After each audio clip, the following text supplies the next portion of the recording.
Alright, here's your greetings, YouTubers. So, the BET Awards 2016. Let me just go ahead and say, this probably had to be one of the best BET Awards I've seen in a very, very long time.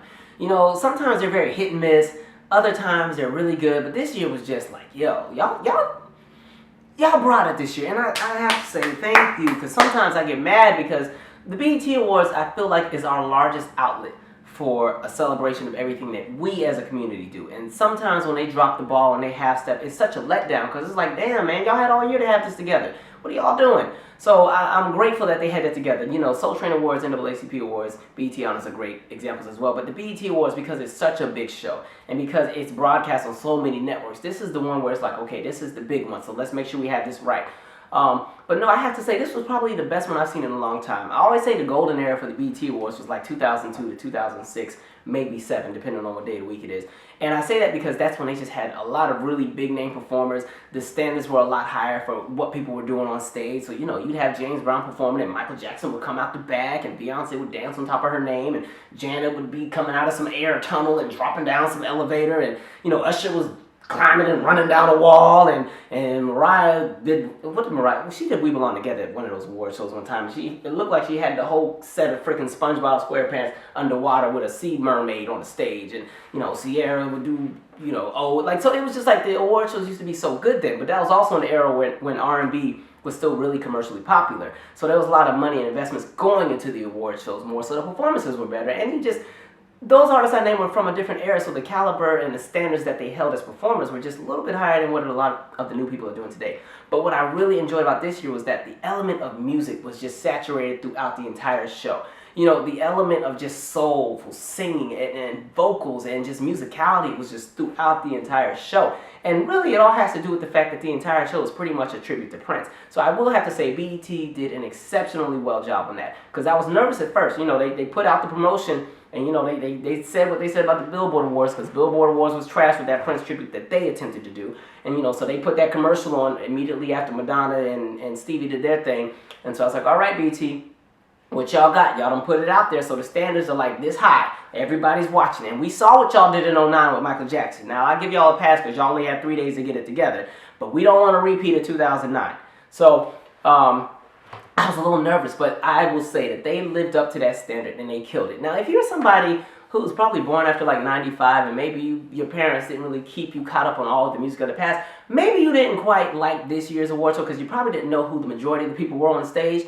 But overall, and also if you were a big hip-hop head, this was a very R&B influenced show this year. So if you're a heavy hip-hop head, you probably didn't care too much for this show. But for those of you like me who are big R&B heads and you love everything about music before 2005, this was the show to watch.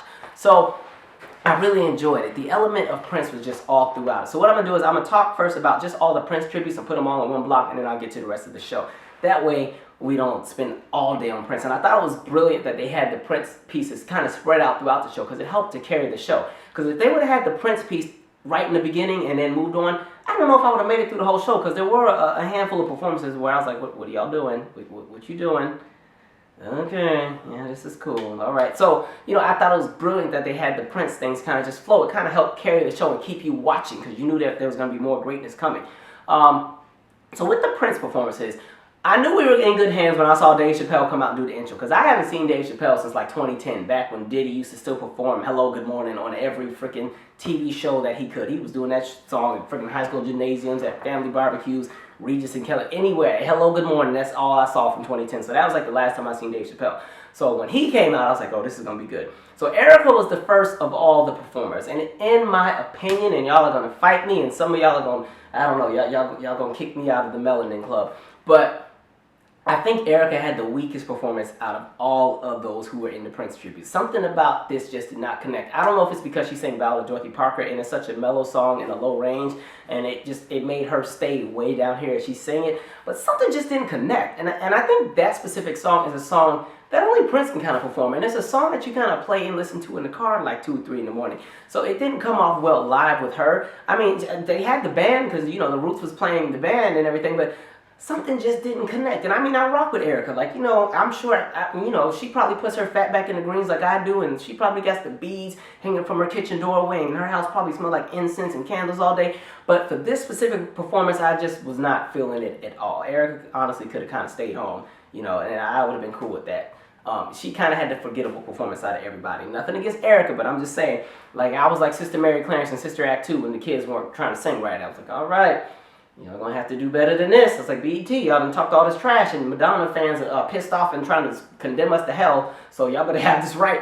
So after Erica, Bilal performed, and he did The Beautiful Ones.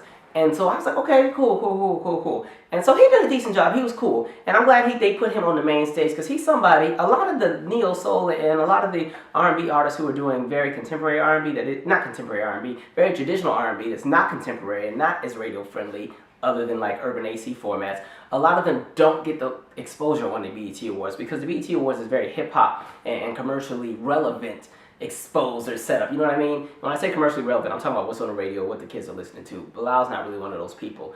He's kind of for some of us older people. So, you know, I was glad that they gave him the stage. So he did well. They also had Tori Kelly and Stevie Wonder. And this is when I was side-eyeing Erica. I was like, you let this white girl Tori Kelly come up here and school you, Erica? Really? This is what we're doing today? This was the goal for today? You knew you was going to be doing this Prince trip. You were supposed to have this together.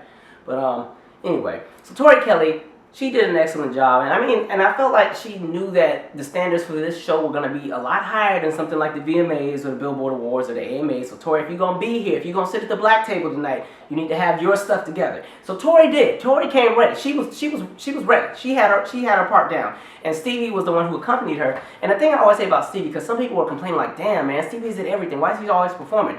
And I was like, I feel like we have to be grateful that Stevie is still in a capacity to perform, because a lot of entertainers his age are not even performing anymore. And we're living in that era where, not to try to put it in the universe, but these are kind of those last years where we're going to see greats like Stevie Wonder at an award show, or Gladys Knight, and some of the ones that are still here and still performing and still kicking it. So you got to embrace Stevie while he's here, okay? And you got to embrace him the same way he's embracing them last two dreads that he's holding on to. Because it's funny, see, watching the BET Awards, because I feel like Stevie's been at every BET Awards. You've watched those dreads on the side just keep going and going, and each year they just keep disappearing. And like, so he gonna have a rat tail next year. So that's gonna be the last one. It's gonna be that dread, but everybody's gonna think it's a rat tail. Remember, everybody used to wear those in like the 90s. You had a little rat tail in the back with the fade. I didn't have one though. My mom was like, "No, your hair don't grow right." No. So Stevie, Tori, excellent job. And then Jennifer Hudson comes out. I didn't even know she was performing tonight. So I was like, "Oh, we about to get it in."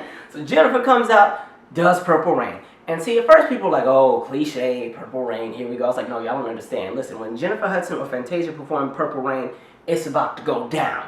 So Jennifer brought all of the it's about to go downness into the performance, and it went down. And by the end of that performance, it was a straight church service. I mean, you got the entire audience on their feet. And I honestly have to say, up until that point, I think she probably had the best reception of the night up until her performance. Like, it was just so moving. Like I'm not a crier or nothing, but I was almost choked up by the end. Like, when she got to the reprise, you know, reprise, when the song is over, you don't really finish the song, you just keep singing it, you bring the song back. Jennifer killed that. She hit every note. Like, she pulled the notes straight out of her uterus, all right? Baby attached and all. Like, she sang that mess. That was excellent. And honestly, I would have been content if that was the end of the Prince tributes. I was honestly good after that. Like, Jennifer sold me, and I was content. But BET said nope, because we know there's people like Calvin Michaels who's going to make a video and talk a whole lot of trash, so we're going to keep him satisfied. We're going to keep doing some more, so there's more to see. So Jennifer, that was excellent.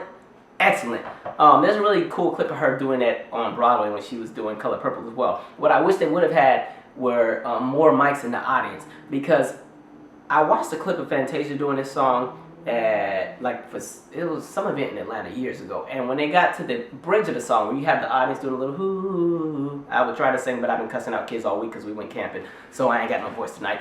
And but when they got to that part, it was like hearing the entire crowd, it was just so rich. And I felt like in that same venue where Jennifer was performing, the crowd was doing the same, but the mics just didn't pick it up. And that just has to do with the fact that, you know, now with television going digital, there's 30 different mic feeds, so some things sometimes sound empty, which I will get to in a second. Moving on, goodness. Oh, Maxwell. So Maxwell actually did his own song, and then he kind of tied it back into Nothing Compares to You. And I kind of laughed a little bit too, because I was like, y'all are shady, because y'all covered this entire, everything that the Billboard Music Awards did. Y'all made sure y'all covered both of those songs and made sure you just annihilated the previous performance of who did it at that show. Even though Stevie was at that one as well, it's okay. Stevie didn't know where he was at. They just dragged him there and made him sing. He thought he was at the family reunion somewhere and he was just gonna sing it. But they didn't tell him he was gonna be on stage with Madonna. He didn't know. Okay, he didn't know. But it was just excellent. Maxwell was cool. I was nervous at first because he was a little shaky and he was shaking his arm. I'm like, "Are you on cocaine? What you doing, Maxwell?" But when he got to Nothing Compares to You, Maxwell is Maxwell. He did his thing. He didn't even use his falsetto tonight. He just sang out of his regular head voice. I don't usually hear that often. So, that was cool. Now, I think the second strongest performance of the Prince, third strongest. All right, because it's Sheila, Jennifer, them two basically own the Prince tributes. But Janelle Monáe came in at a strong third, and I was so happy to see her because I got nervous when I saw Erica performing and Janelle's in the audience. I said, they don't got Janelle doing the Prince tribute no more. What they doing? What they doing? But Janelle did excellent. Like Janelle is like a Prince stan anyway. He was on the Electric Lady album with her, and Prince doesn't even do that many collaborations. So if Prince is doing a joint with you, he rocks with you. Plus, she had already did the Prince tribute back in, 2011, 2012, maybe 2010. So she knew what the standard was. So she came out and she did Delirious and she did I Would Die For You, and she just, she brought it, man. And it was kind of dope that she brought the pants out. If you really follow Prince, back in the 91 VMAs when he was doing Get Off, he had on these yellow pants. And so he's just performing, and just like Prince, he turned around. When he turned around, everybody was like, "Whoa, wait, we weren't ready for that." Whoa, in a true Prince essence. So she's like, "Well, you know what? I'm gonna do the same thing." So I thought that was kind of a funny little homage to add on. And then I remember, this crap is on Nickelodeon right now. These kids, whew. Goodness, it's going to be all kind of complaints tomorrow. But Janelle, I really enjoyed. I liked her energy. I mean, she got the footwork going, the choreography. She's fun to watch. She's very slept on, by the way, as well. A lot of people, I feel bad. People don't give her a chance. I remember when the Electric Lady album came out, she did the Today Show, and there's 10 people outside. And I'm like, damn, usually the Today Show, when they do the outside concert, or maybe it was Good Morning America, it was one of them shows. But there's always a couple thousand people in there. Yeah, they got the signs. It was Janelle was there and people were walking to Starbucks and stuff. I thought that was rude. That was about as bad as when Sierra went out there and there was nobody there. That's just jacked up. But Janelle was excellent. I really, really enjoyed that. Now, my favorite of all of them, and I thought this was the best clap back to Linda Perry. Because if you remember, Sheila E. was a little insulted that she was not, included in the Billboard Awards tribute to Prince. And she's like, yo, I was a part of his band. I was his protege. Me and him are good friends. We toured together. Why would you go past me and go to somebody this is not a bash Madonna video, but I'm just saying, let's just be real. I know that Madonna is his musical peer as far as sales and as far as Billboard and as far as, the caliber of success that they've had. But at the end of the day, Sheila E.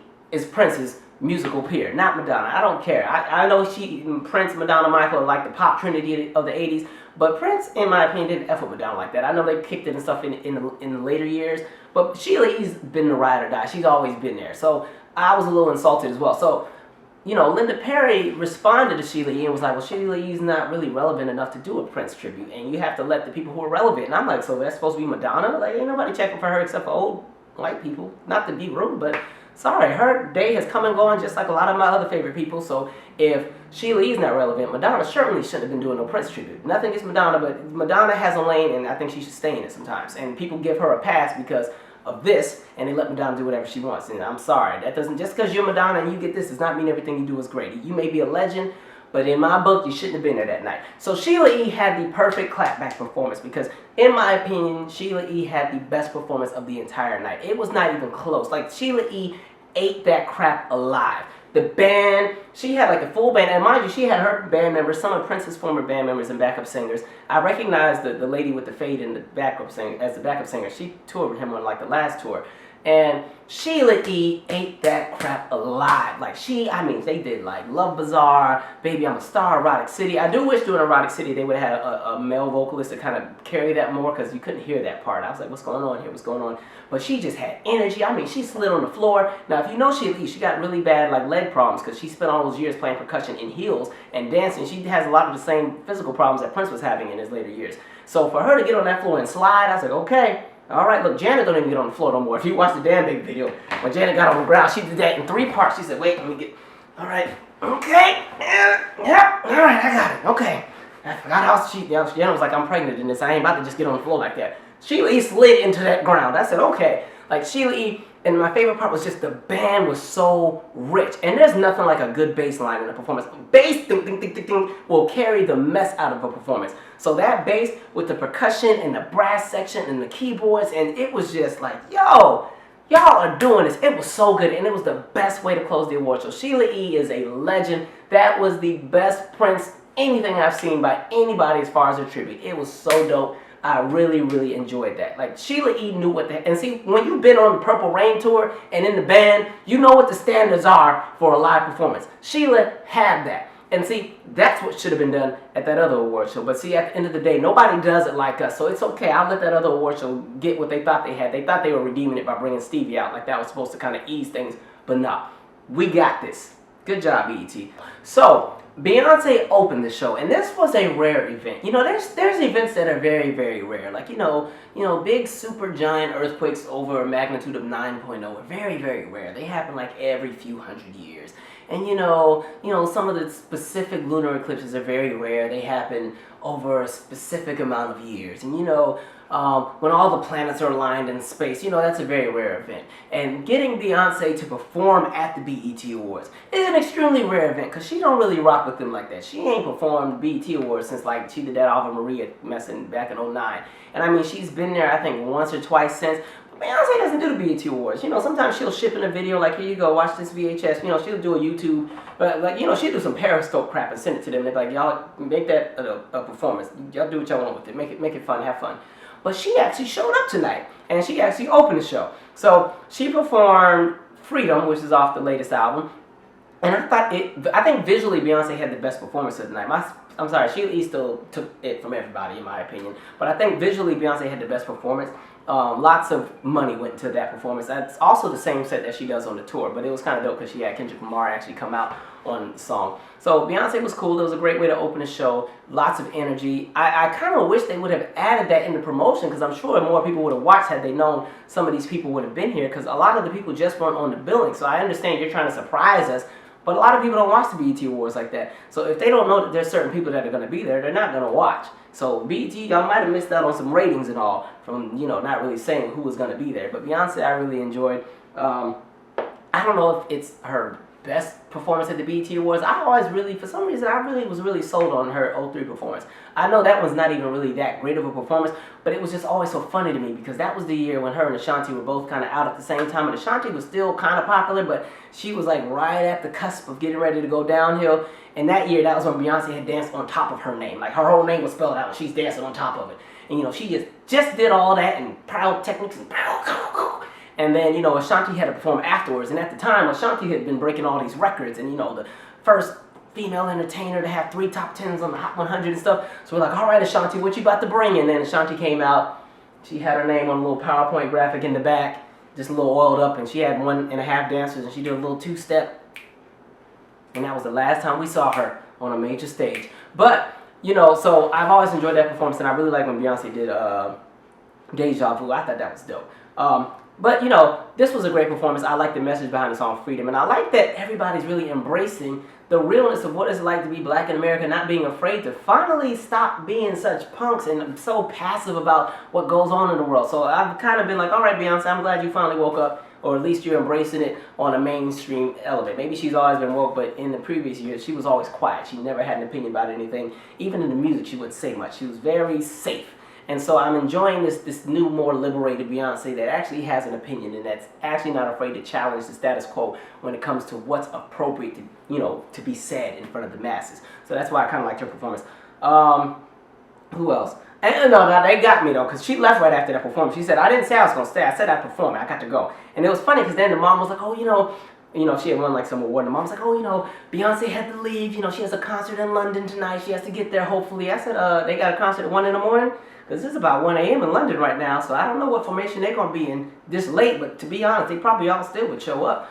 And to be honest, I think I looked on somebody on Twitter was like, Beyonce ain't got a show there till July 2nd, so what y'all doing? Beyonce said, I want to get home and finish watching Big Brother, so I got to go. Who else? So, I do have to say this. Moving on, Tory Lanez, he was not at the big show, but he was at the pre-show, where he should have been. Because I don't know who told him that was okay. But there's something about these artists that are dope in studio, and then when they get live, you're like, what the hell? He had a what the hell performance. So I was like, what are you doing? I've seen him perform other times and he was okay. This one, I was like, what are you doing, man? Come on now. It just was not good. But I've already said that in my R&B is Dead series. He's one of those, I mean, I suffer from this as well. He has a thin singing voice. So he is not able to do a lot of the things live that he's able to do in studio. It just doesn't carry well because his voice isn't rich enough to carry over that sound system. So he was trying to hit all kind of notes and he was cracking and going under the note, then going flat. I was like, what are you doing? Okay, and I mean, that ain't even a hard song to sing. I'm like, you ain't doing nothing vocally challenging. You should be able to sing this.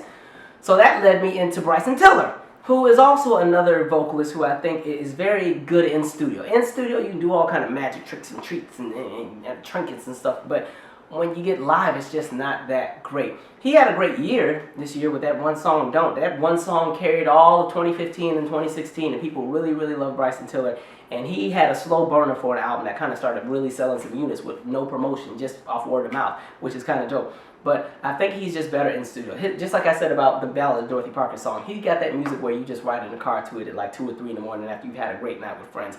He's not somebody who I would really enjoy seeing live because his music doesn't carry over well live. It's more so you just listen to the studio version, and that's okay. Everybody's not meant to be that kind of performer. So it's kind of like, I think Bryson Tiller will get better over the years if he's still here, if he finds his element as a performer and they figure out what works for him. Because everybody does not have a power vocalist, type of arrangement going on right here. Like a group like Sade, Sade was a unique type of singer, but Sade found her element as a live performer and made stuff fit with her specific kind of show. And that's kind of something he'll have to do because his performance was very boring to sit through. I was like, Bryson, the hypest part of his performance was the end where he was thanking the audience. I was like, well, what was all that during the performance? Everybody was hyped. You got all this fire and stuff in the back and stuff exploding. You got the whole scene of Die Hard. I need you to give me a Die Hard performance.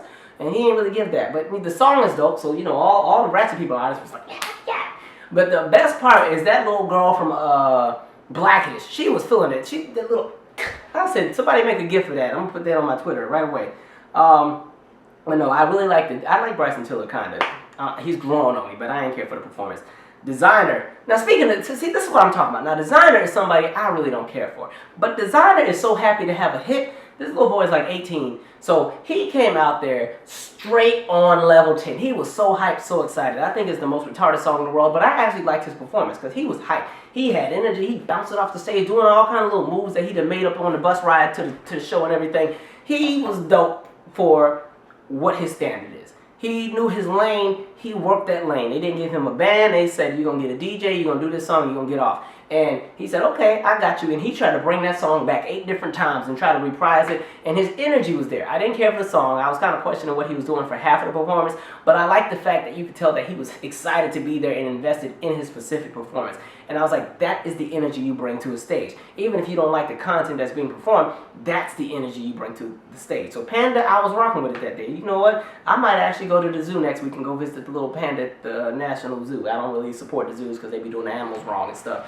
No, it's shooting gorillas a mess. But, I might go visit the panda at the zoo just because of that performance. Dang, how long? I've been talking for a really long time, man. All right. It was kind of funny, though, because at the end of the performance, he was trying to get that little 2 words in, and BT was like, nope, cut his mic off and went straight to MC Light.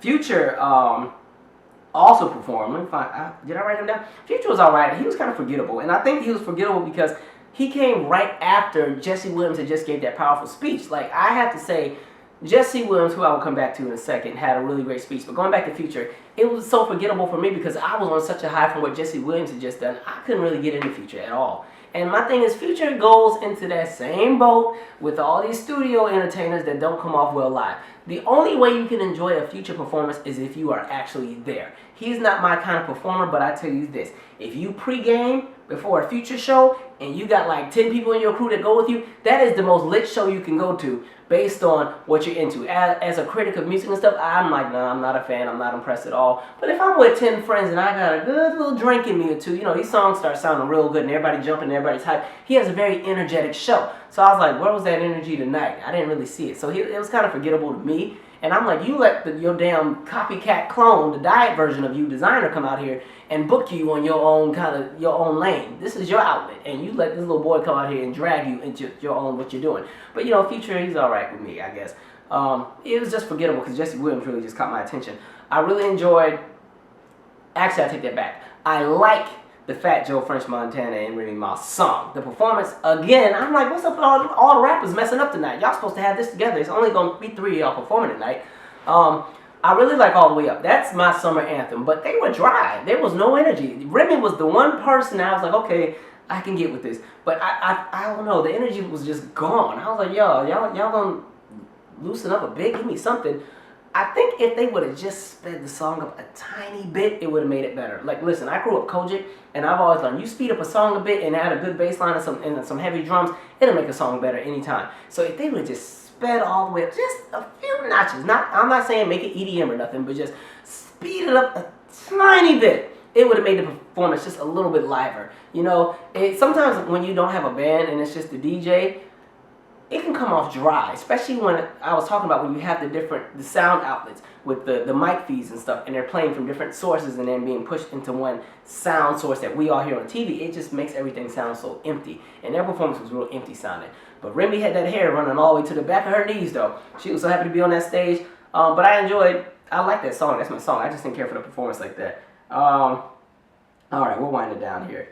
Let me get to Jesse Williams. I have to say, that's probably one of the best moments I've seen on television, live television, in a long time. Nothing like somebody who is pro-black and unapologetic about it and has no problem going on live TV and saying everything that most of us always say but never have an outlet to say out, put that information out there with. Like, he had absolutely no filter, and I enjoyed every moment of it, and it was very empowering. He was just basically saying, y'all, we gotta wake up. We need to realize what's going on in this world around us. There's all these things going on, and we can't sit here and be passive and try to jump into this post-racial mess because we're not a post-racial country. All these different things are going on, and we keep forgetting about what's happening because it's happening so much. All these kids and stuff that are getting shot and killed by the police, all these people that are being victims of injustices and everything on a macro scale, it's happening so much in this country that we're almost desensitized to it. Think about how hyped everybody was when Trayvon Martin happened, and everybody was pissed off and mad.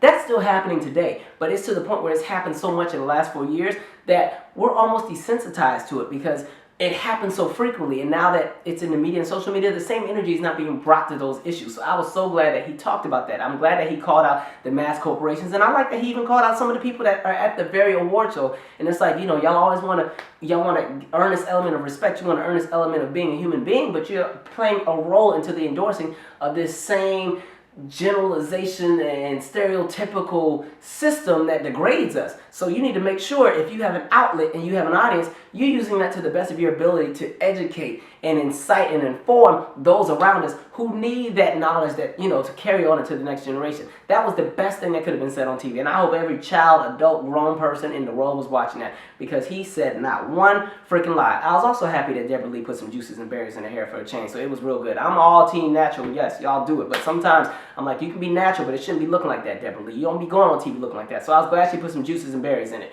It was a little Jerry Curlish, so it was real like Coming to America. But that's okay. Deborah Lee, and she came out there looking like she was sponsored from Target. But you do it like Deborah Lee, because you running that network. I still don't really care for her that much either. Boondocks told no lies when they did that episode, I tell you that. But I really, really enjoyed that Jesse Williams performance. I hope I didn't say Jesse Owens at any point in that, because I probably did. But if I did, just for your history lesson, Jesse Owens was the fastest man in the world back in 1936. All right, but Hitler was tripping and didn't want to shake his hand at the Berlin Olympics. But that's okay, because Jesse still won. Where else? Let's move on. I need to wrap this video up. Alicia Keys. I forgot she was there. All right, Alicia, listen. I am rooting for you. I really, really am. But I need Alicia to understand that Alicia is not of the same caliber of success that she was in 2007 or 2003 or 2001. And she's been on a downward spiral because she's taking time to, do things with her family. The albums are not selling like they used to. So it's like, you need to understand, when you are given such a big platform, you need to bring it. So this Kanye West circa VMA 2009 award performance was okay, but I didn't care for it. And the thing that pisses me off, this is my second favorite song of the summer next to All the Way Up. I really enjoy In Common. So I thought Alicia was going to have like a big live band and like a soca band, like a soca band from like Trinidad or something, and like lots of colors and dancers, and it was going to be a really just big performance. And she said, no, I want to be a one-man band. So she did this real low-key thing. And I was looking at her the whole time like, by the way, Alicia, you stay in this pocket that you're in. Don't sing any higher. Don't sing any louder. Stay in that specific pocket. Because sometimes we know you get excited. You start doing all kind of things vocally that we don't understand and recognize. So I was happy that at least on that element she stayed there. But the performance for me was a letdown. And when she finally got to the part where she finally dropped the beat, because it was kind of very acoustic like MTV Unplugged, which was cool. But for this specific performance, I really felt like she should have just done something bigger.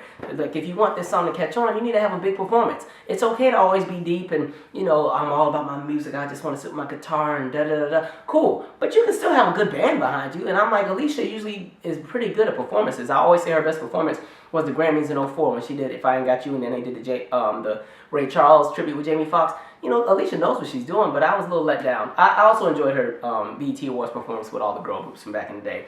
Even though TLC really did let Dawn and Terry from En Vogue drag them on their own song at the end. I was like, yeah, listen, Chili, I know you ain't confident. T-Boz, you should have did something. You don't let them two upstage you on your own song. But, so Alicia was all right. Usher, how much time? Yeah, I'm going to wrap up on Usher. Let's wrap up on this one. Usher, I had to give him the same speech as I gave Alicia. Now, I just hyped you up in the awards from 2004. And my thing about Usher is, Usher should be as big as somebody like Beyonce. They're musical peers. They came out around the same time. Actually, he came out first. Like, Usher's been out since the Poetic Justice soundtrack. You know, the Call Me a Mac song back in like '93. That's how long he's been out. He, along with Beyonce, is somebody who grew up in an era where they studied the greats like Michael and Marvin Gaye and like Prince and Janet and Whitney and Gladys and, you know, all these great legends from the past. So their standards of performing are really high, especially somebody like Beyonce. They've taken the elements of what was done in the past and they brought it to another lane to make it relevant for 2016 and make it good. And so that's why Beyonce is where she is. Usher has been falling off since 2007. And I thought we were doing good when he came out with Good Kisser and he was really trying again. I'm like, Usher, you are an R&B artist. You cannot keep trying to be trap.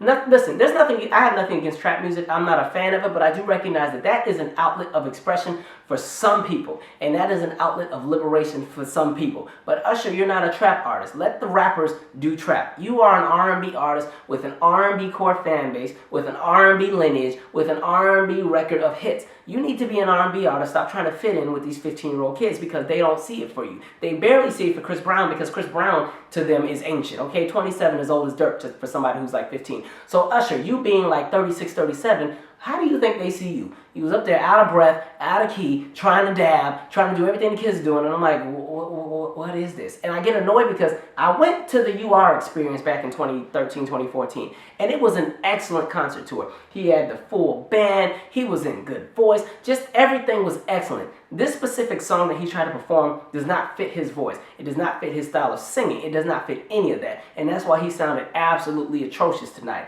I was like, now that's embarrassing. Absolutely embarrassing. I enjoyed Designer more than I enjoyed Usher.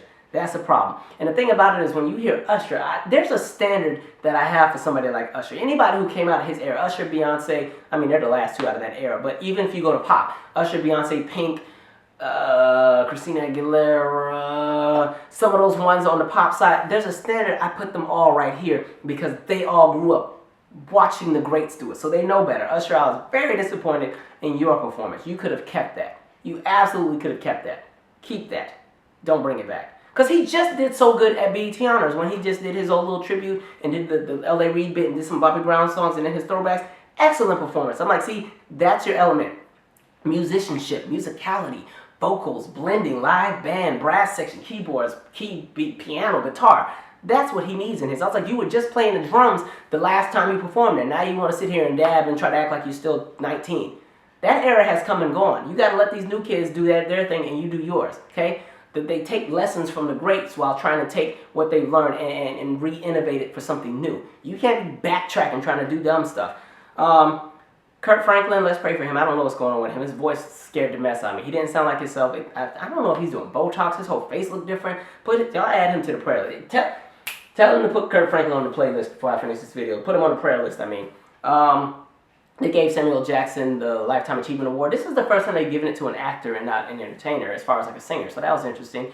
And yeah, that's dope that he's brought in $4 billion to the film industry. I thought it was just $1 billion, but okay, get it, Samuel.